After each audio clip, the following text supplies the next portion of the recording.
Ouais, non, aujourd'hui j'ai décidé de pas faire la même vanne, je me suis dit que ce serait peut-être un peu lourd à force. Bon, aujourd'hui, un personnage tout à fait différent, mais tout aussi inspirant, je dirais. C'est parti pour un nouvel homme de l'ombre.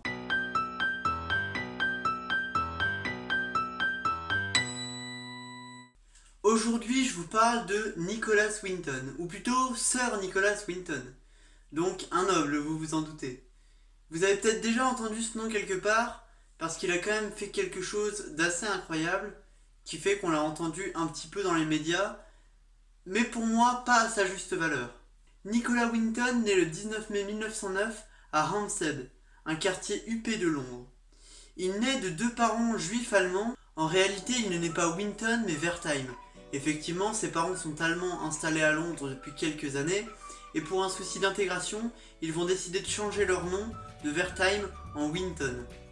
Contrairement à James Harrison, Nicholas Winton est décédé lui, le 1er juillet 2015, à l'âge très respectable de 106 ans, ce qui est déjà un exploit en soi pour un homme. Bon, je vous l'ai dit, ses deux parents sont juifs allemands, mais pour un souci d'intégration une nouvelle fois, il décide même de se convertir au christianisme. En 1923, Winton rentre à Stowe, une grosse école londonienne où il commence ses études de coursier. Un coursier, c'est juste quelqu'un qui s'assure de la validité de la transaction entre un acheteur et un vendeur. Il finit d'ailleurs par quitter cette école avant d'obtenir son diplôme. Il décide alors de partir de Londres pour s'installer à Hambourg, en Allemagne, où il va travailler dans une banque.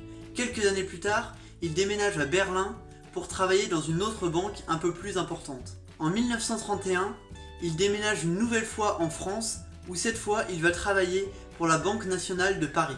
Et puis enfin, après tous ces voyages, il décide de retourner travailler dans sa ville natale pour travailler dans la bourse londonienne. Pour l'instant, comme pour James Harrison, l'histoire est plutôt banale, ce qui est d'ailleurs assez inspirant, puisque même en étant un homme banal, vous voyez que vous pouvez finalement devenir quelqu'un de très important. Cette fois-ci, l'histoire débute en 1938. Vous devez savoir ce qu'il se trame en 1938. On est un an avant le déclenchement de la Seconde Guerre mondiale, et surtout, ça fait maintenant 5 ans qu'Hitler est au pouvoir en Allemagne. Et toute l'Europe est au courant plus ou moins des projets des nazis.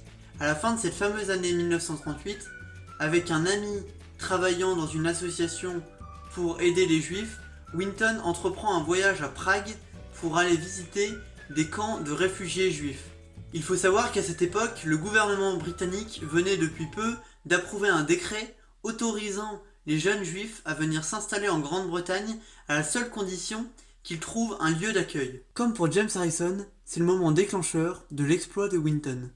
Et oui, quand je vous parle d'exploit, le mot n'est pas du tout exagéré. Winton est alors âgé de 29 ans et il décide d'organiser le voyage de 8 trains de jeunes réfugiés juifs de Prague à Londres. Enfin, en réalité, il y en avait 9, mais le 9e train n'a jamais quitté la gare de Prague et les 250 enfants à bord ont disparu.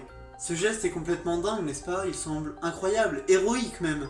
Il est donc décoré, il rencontre Churchill, il est félicité par la famille royale, on parle de lui partout, toute l'Europe connaît son exploit, et surtout, il est adulé et remercié par tous les enfants qu'il a sauvés. Tout cela paraît normal et même évident après un exploit pareil. Quoi qu'on en dise, son geste est héroïque, aussi bien dans l'idée que dans la réalisation. Avoir le courage de prendre cette forte décision, organiser le transport de tous ces enfants, trouver les 8 trains sans alerter les autorités et offrir une famille d'accueil à tous ces enfants, quelle bravoure et quelle détermination! Pourtant, aussi dingue que cela puisse paraître, rien de tout cela ne s'est déroulé. Personne n'a jamais eu connaissance de ce sauvetage incroyable. Ni les autorités britanniques, ni les enfants tchécoslovaques. Ils savaient qu'ils avaient eu la chance d'être transportés de Prague à Londres, mais ils ne savaient pas qui était à l'origine de ce geste. Le plus dingue, je crois, c'est que même lui garde ce secret, même à ses plus proches. Sa femme n'est pas au courant, et il continue sa vie comme si de rien n'était. La vérité éclate 50 ans plus tard, en 1988, lorsque sa femme Greta découvre dans le grenier par hasard des listes d'enfants avec des photos, des noms de familles d'accueil et des lettres de leurs parents. Greta, un petit peu déstabilisée, ne sait pas vraiment comment réagir et décide alors de contacter Elizabeth Maynard Maxwell, une historienne londonienne spécialisée dans l'histoire de l'Holocauste. Elizabeth est d'ailleurs mariée à Robert Maxwell, un magnat de presse britannique. Je vais pas faire genre, je sais pas ce que ça veut dire un magnat de presse.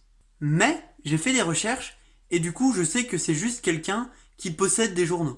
Fasciné par cette histoire, Robert Maxwell décide donc de publier dans ses journaux des articles parlant de Nicholas Winton et de cet exploit accompli. Le tournant s'effectue lorsqu'il décide d'inviter Nicholas Winton dans l'émission That's Life diffusée sur la BBC One, la plus grosse chaîne britannique. Seulement, il est invité sans en connaître la raison, jusqu'à un moment très particulier où je vous montre les images tout de suite. Is there anyone in our audience tonight who owes their life to Nicholas Winton? If so, could you stand up, please?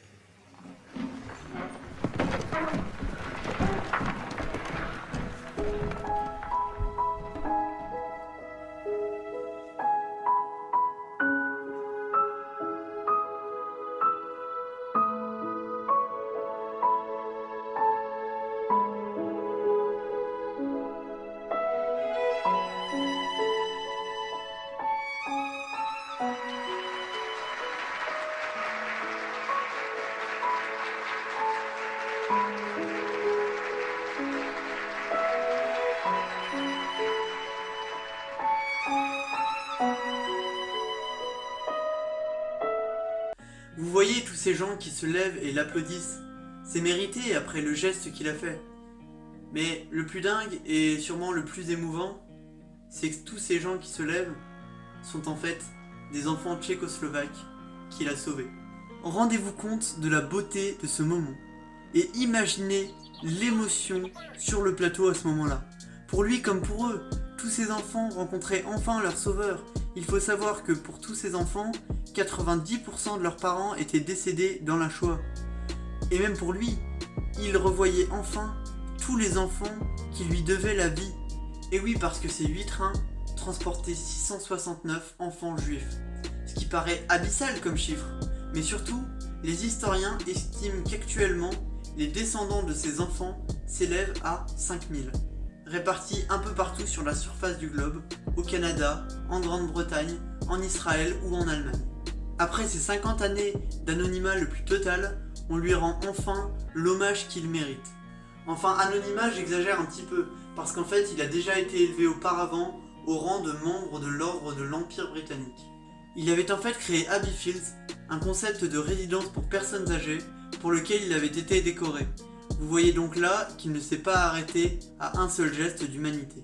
Enfin, parlons maintenant de sa postérité, puisqu'évidemment, 50 ans après, les pays européens lui adressaient les remerciements que l'on lui devait.